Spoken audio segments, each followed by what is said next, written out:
अहमदाबाद में air India के crash को लेकर के कुछ तथ्य अब सामने आ रहे हैं। अब ये कहना ज़रूरी है कि फ्लाइट का जो ब्लैक बॉक्स है वो रिकवर तो हुआ है, बट उसको अभी डिकोड नहीं किया गया है, उसका एनालिसिस नहीं किया गया है और ना ही जो कॉकपिट वॉइस रिकॉर्डर होता है उसकी रिकॉर्डिंग्स हमारे सामने आई हैं। लेकिन 5 ऐसे फैक्ट्स हैं जो अब हमारे सामने हैं और उन्हीं के बेसिस पे हम एनालिसिस कर सकते हैं अभी इस वक्त। ऑफ कोर्स एनालिसिस जैसे-जैसे फैक्ट आएँगे बदलता रहेगा। पहला फैक्ट वो वीडियो है जो किसी ने अपनी छत से इस पूरी फ्लाइट की ली थी।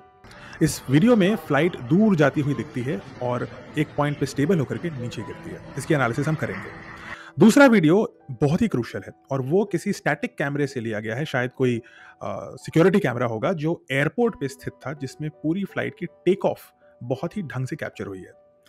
तीसरा इंपॉर्टेंट तथ्य इस बात से आता है कि जो एक बचा हुआ चश्मदीद गवाह है जो फ्लाइट के अंदर थे, विश्वास कुमार, उन्होंने कहा है कि जो फ्लाइट है वो लगभग 10 से 12 सेकंड के बीच में जब उड़ चुकी थी तो एक लाउड एक्सप्लोजन हुआ था। तो ये एक्सप्लोजन क्यों हुआ?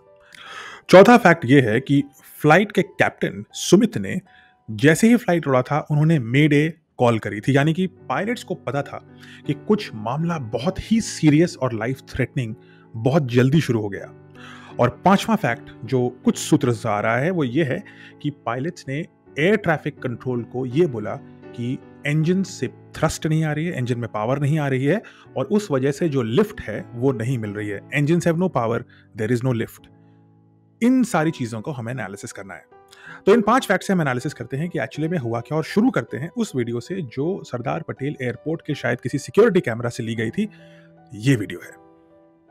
अब आप इस वीडियो को जैसे जैसे देखेंगे, फ्लाइट टेक ऑफ कर रहा है और टेक ऑफ करते समय सब कुछ एकदम सही है। ब्यूटीफुल टेक ऑफ होता है जो काफी स्टैंडर्ड है। एक भारी एयरक्राफ्ट है 787, इसमें बहुत सारे यात्री हैं और बहुत ज्यादा फ्यूल है, लगभग 1,00,000 किलोग्राम फ्यूल है और इसके साथ वो लंदन जा रहा है। टेक ऑफ इज ब्यूटीफुल, इसका मतलब इस समय तक इंजन चल रहे थे और बखूबी चल रहे थे। अगर कोई भी फ्लॉ होता है इंजन में तो पायलट्स को इस समय पता लग जाना चाहिए था। लेकिन इस पॉइंट पे रोकते हैं इसको। इस पॉइंट पर लगभग फ्लाइट की जो हाइट है वो लगभग है 50 से 100 फीट। इस पॉइंट पर जो लैंडिंग गियर है, जो पहिए दिख रहे हैं आपको, किसी नॉर्मल फ्लाइट में 787 में इस समय ये पहिए फ्लाइट को अपने अंदर ले लेने चाहिए थे, यानी कि रिट्रैक्ट कर लेना चाहिए था। ये नॉर्मल प्रोसेस था।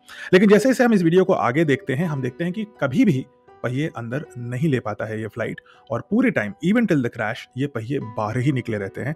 ये एक बहुत ही इंपॉर्टेंट फाइंडिंग है। ऐसा क्यों हुआ? इस डिस्कशन को आगे बढ़ाते हैं पार्ट 2 में।